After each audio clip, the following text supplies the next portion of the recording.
Inovatívne riešenia pre váš domov vám zaistia spotrebiče značky Senkor. Senkor. 50 rokov inovácií. Milujete kávu a chcete mít nad její přípravou naprostou kontrolu, ale přesto si některé zdlouhavé a složité kroky chcete zjednodušit. Pak tu pro vás mám dnes řešení v podobě poloautomatického espressa od Senkoru. Senkor SES 4040 BK je poloautomatické espresso.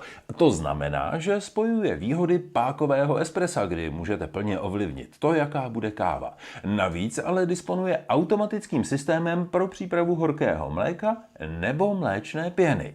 Díky vyspělému systému zahřívání s termoblokovou technologií a předehříváním funguje tento kávovar mimořádně rychle. Kromě toho je vybaven funkcí předspaření, což posiluje aroma i chuť a výrazně urychluje přípravu kávy. K dokonalé kávě vám pak pomůže především profesionální tlak kávovaru o hodnotě 20 barů. Pomocí elektronické řídící jednotky se senzorem nastaví kávovar přesnou teplotu nápoje. Ovládání je jednoduché a zajišťuje ho vždy stisk jednoho jediného tlačítka pro každý typ kávy i mléčných nápojů. Tedy stisknete například tlačítko latte, kávovar uvaří kávu a tryska na mléko se postará o cappuccino nebo latte. Jen si musíte vybrat, který typ kávy vám lépe vyhovuje. Jedním stisknutím můžete, stejně jako u profistrojů, připravit i 2 šálky espressa najednou. V příslušenství najdete pro dokonalou přípravu kávy držák filtru, tedy takzvanou páku. Filtry jsou v balení hned 2, pro 1 nebo pro 2 šálky kávy. Vyjma návodu a záručního listu pak v balení najdete ještě odměrku na kávu, která slouží i pro upěchování mleté kávy ve filtru.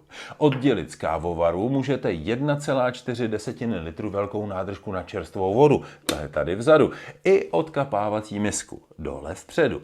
V balení je také, jak už jsem řekl, záruční list a návod. Jasně, návody většina z nás moc ráda nemá, ale mrkněte do něj. Najdete tu všechny podstatné informace o provozu i údržbě kávovaru a ten vám pak správnou péči vynahradí třeba delší životností. Oddělit ze spotřebiče můžete i poslední součást příslušenství, tedy nádobu na mléko. Snáz se s ní manipuluje a také se jednodušeji čistí. No a když už jsme u nádoby na mléko, při přípravě mléčných nápojů si můžete nastavit i poměr horkého mléka a mléčné pěny a svůj nápoj tak vyladit k dokonalosti. Kávovar si zapamatuje velikost vašeho šálku, kterou můžete nastavit u všech typů nápojů, tedy jejich objem přizpůsobit vašemu nádobí. Můžete tak použít v podstatě jakoukoliv velikost, od malých šálků přes střední až po extra velké. Pak už je ale potřeba při přípravě odstranit odkapávací tác. Kávovar má funkce pro automatické samočištění i odvápnění. Dále disponuje indikátorem hladiny vody a indikátorem požadavku na odvápnění. Vyhřívaná deska pro předehřev šálků na horní straně, kryt z nerezové oceli pro malé šálky pro espresso, vypínač se světelnou kontrolkou proti skluzové nožky. To už jsou jen příjemné bonusy. Stačí se tedy rozhodnout, jestli si den zpříjemníte šálkem silného espressa nebo třeba lahodného cappuccina a poloautomatické espresso Senkor SES 4040 BK vám vaše přání rádo splní. Senkor. 50 rokov inovácií.